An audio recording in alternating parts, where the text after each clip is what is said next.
Kita natin itong naka-fish cakes na natin. Actual harvest ngayon. Ayan. Presto dito tayo tatambay mamaya. Ano, sinong di mawiwiling kwentuhan dito sa upuan na yan. Sa ilalim ka ng mahogany tree.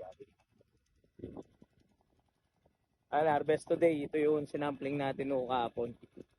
Si Brad Wilson. Ano, mayupi sa lakas siguro ng hangin nito. So, maluwang-luwang din itong fish pan na to. Kita mo talaga. Maluwang na.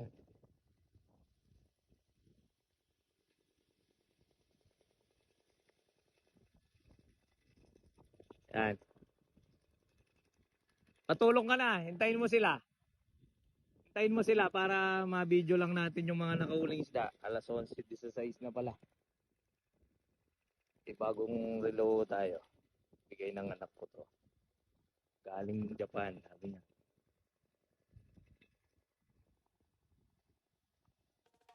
Okay.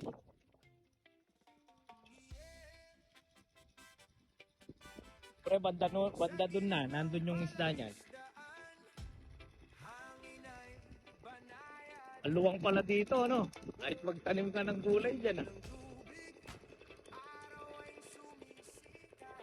Long winter doon. Kaya 10 years bago mag-repair dito, pwede.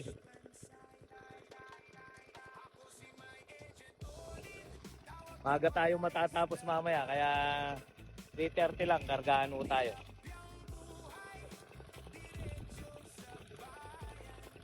Ano lang tayo na ano na, alas 4:30, tapos tayo.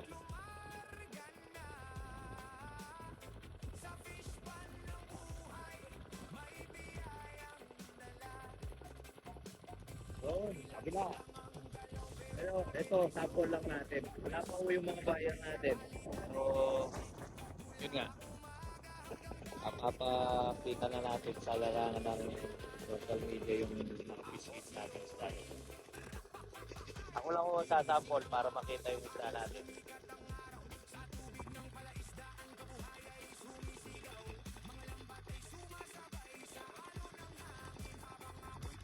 Good. Try lang. Siyempre, para makita lang natin.